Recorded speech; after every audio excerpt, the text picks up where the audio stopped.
Well, welcome to Scriptures. We are in our 5th episode of Wisdom from the Proverbs, and this is a really awesome series. I'm really enjoying it. Pastor Jim has led us through so well over the first 4 episodes, and when we look at the Proverbs, just as a reminder, these are things that are kind of instructions for us of what to know and what to do. And it's important for us to remember too that Proverbs are not they are principles, they're not promises, right? They're principles for moral living. So today we're going to jump into Proverbs 17 and we're going to talk about healthy relationships. And before we get into there, we're just going to hear from Jesus for a second. What does he say about relationships? In verse 20 of Matthew 18, he says this, "For where 2 or 3 are gathered in my name, there am I among them." So where 2 or 3. So you think about this, and this has a lot of different meaning, but I think for our instances here, we can understand the importance of healthy relationships. And Jesus sees a high importance on there. And, our top priority is our relationship with our Heavenly Father, right? But I would say that in Jesus' mind, maybe 1A would be our relationship with others. It's so important that we have relationship with others, and it's important that we have healthy relationship with others. We live in this culture in the West today that is all about me, kind of just who am I within myself.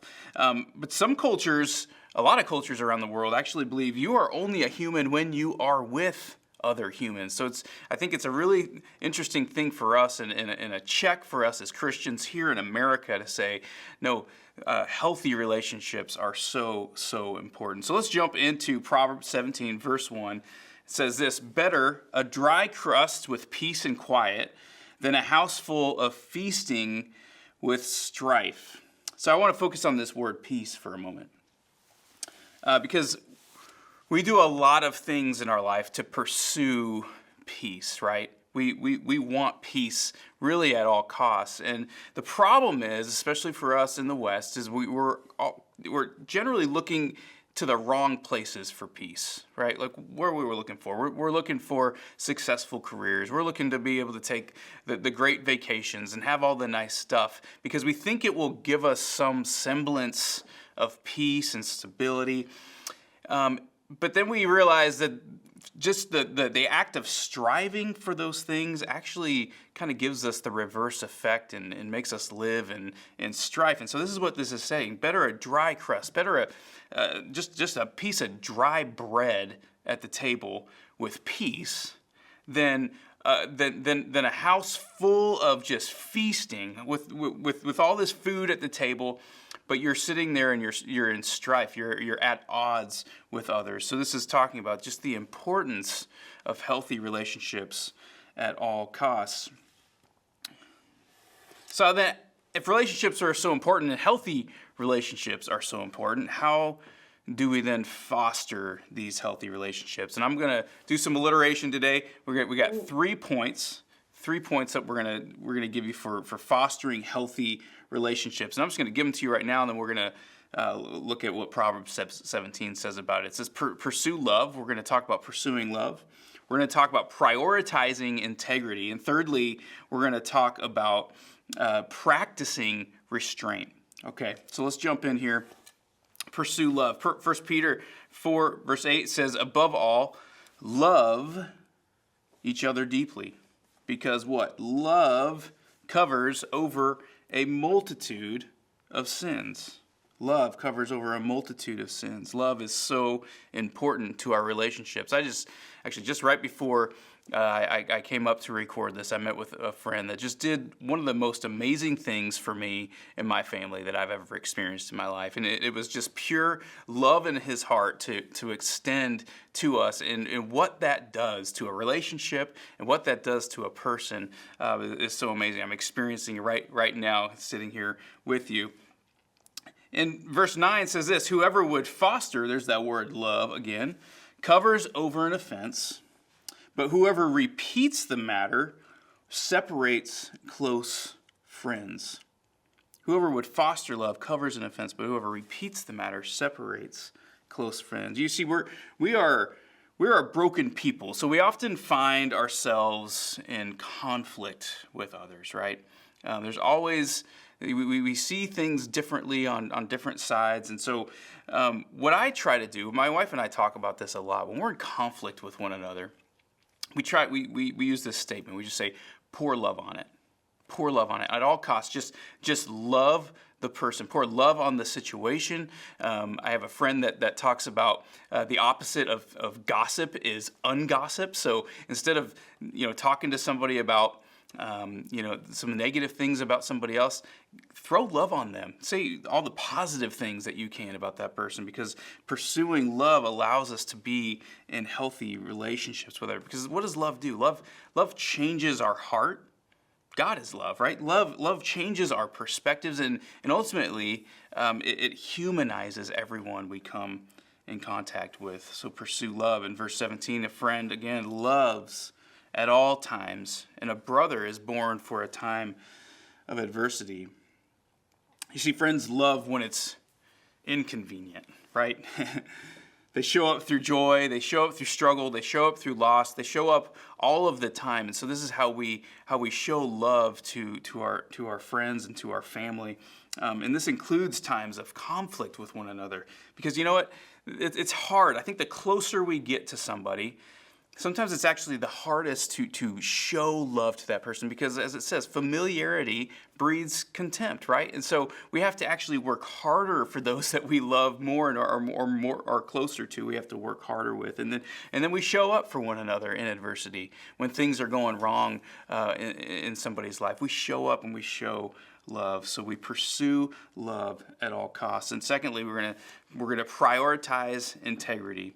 Luke 16, verse 10 says, "Whoever can be trusted with very little can also be trusted with much. And whoever is dishonest with very little will also be dishonest with much." I want to prioritize integrity. So how do we do this? We prioritize integrity. It says in verse 7, "Eloquent lips are unsuited to a godless fool. How much worse lying lips to a ruler." See, eloquence is one of these things. If you can speak really well, you can really get away with a lot of things, even if you're internally you're not a very trusting individual. But eloquence without wisdom is ultimately misleading. You think of a wolf in sheep's clothing. That saying. The wolf can look good on the outside, but internally there's a struggle there, and it's ultimately misleading. And this is really ultimately a leadership principle. How much worse lying lips to a ruler. See, leaders must be integrous. We live in a world today where we see the downfall of leaders, even in the Christian world, because they're not living integrous lives. And eventually, those dark things come into the light. But leaders who lie, that's not just disappointing. It's actually extremely destructive to the people that they lead. And so we want to make sure that we are prioritizing integrity in our lives at every point. Verse 15, just to kind of keep this thought going, "Acquitting the guilty and condemning the innocent, the Lord detests them both." And this speaks to God's concern for justice and for moral integrity. See, acquitting the guilty right here, this is a failure of justice, right? This is saying this person did something clearly wrong, and we're gonna go ahead and just say, you know what, we're gonna sweep it under the rug because it's just easier that way. That's not living a life of integrity. And then condemning the innocent, this is like reverse injustice, right? But God detests both of them. And part of having integrity is aligning our hearts with His heart for righteousness. It's aligning our hearts with His heart for fairness, and it's aligning our heart with His heart for the truth. And God is very concerned with the truth, because His truth is the only truth. Amen? So we prioritize integrity. In Romans 12:17, it says, "Be careful to do what is right in the eyes of everyone." Do what is right in the eyes of everyone. So we want to always be prioritizing integrity, whether we're in public or we're on our own or we're in our homes with our families. We're always prioritizing integrity, and that's how we can develop these healthy relationships. And thirdly, we want to practice restraint. How many of us are good at this? Restraint is probably the biggest thing for me. This is one that I struggle with. But in James 1:19, it puts it pretty clearly. My dear brothers and sisters, take note of this. Everyone should be quick to listen. Wow. How many of us are quick to listen, slow to speak? We all want to say our piece. We all want to get ahead and kind of hold the cards in our hands. We want to speak quickly, but this says slow to speak and slow to become angry. This is a very difficult thing. It's in our nature to want to get ahead of it. It's in our nature to want to become angry and we talked about justice just a moment ago. So we are for justice, but sometimes it's a selfish justice. So we want to be quick to listen, slow to speak, slow to become angry. We want to practice this restraint. In verse 14 of Proverbs says this: starting a quarrel is like breaching a dam. So drop the matter before a dispute breaks out. You think of a dam that's holding in water. If that dam is breached, the water is just going to flow through, right? The same way in our lives, in our relationships with one another, we don't want to start fights. In fact, we want to drop things as quickly as we possibly can before things get out of hand. I've seen it many times in my own life and other people. They're quick to speak their mind. They're quick to get angry, and then fights break out. And then you see relationships torn apart. You see families divided. And this is something we have to be very, very careful with as Christians. We got to practice restraint. Verse 19, it goes on with this word quarrel. Whoever loves a quarrel loves sin. That hits deep in the heart here because it can be part of our nature to jump into a fight, right? But it's saying right here, if you love the battle, if you love that fight, if you love to quarrel with others, you love sin. And whoever builds a high gate invites destruction. So we need to be very careful that we're not quick to get into arguments with people and to need to kind of get our piece out there.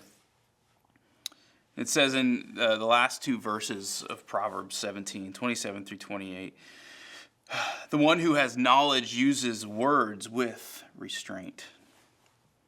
So again, that thought we're slow to speak. We use words with restraint. Whoever has understanding is even-tempered. Even fools are thought wise if they keep silent, and discerning if they hold their tongue. So even fools, even those that don't maybe even know right from wrong, if they can keep silent, if they can discern and hold their tongues, if we can be in a place where even if somebody's upset with us, if we can stay quiet, if we can hold our tongues, man, the amount of things that just dissipate when we practice restraint is such an important thing for us to do. So healthy relationships. Proverbs 17, it's an invitation for us to pursue love at all costs. It's an invitation to prioritize integrity over everything. And it's an invitation to practice restraint over your felt need to even just be right. And Jesus, we started with Jesus. We're going to end with Jesus here in Matthew chapter 5, verse 9. It says, "Blessed are the peacemakers, for they will be called children of God." Blessed are the peacemakers. Maybe we should strive to become peacemakers in our life. Sometimes, for some of us, that's a little bit more natural than for others. But this says it right here. Jesus says it. Blessed are the peacemakers, for they will be called children of God. So let's be peacemakers in our relationships. Let's pursue, again, love, prioritize integrity, and practice restraint. And when we do that, we will see our relationships grow. So a few things to discuss here in your groups. discuss this, ways you have fostered healthy relationships in your life. I know a lot of you have great, healthy relationships. So how have you talked with your group about how you've been able to maintain those relationships? Discuss steps you can take to ensure you're living a life of integrity. And lastly, discuss what it looks like to practice restraint when dealing with others. This might be one of the more important things that we talked about tonight, is just being able to practice that restraint, being slow to speak, slow to anger, and quick to just bring resolution to disputes. Enjoy your time as you talk together in your groups.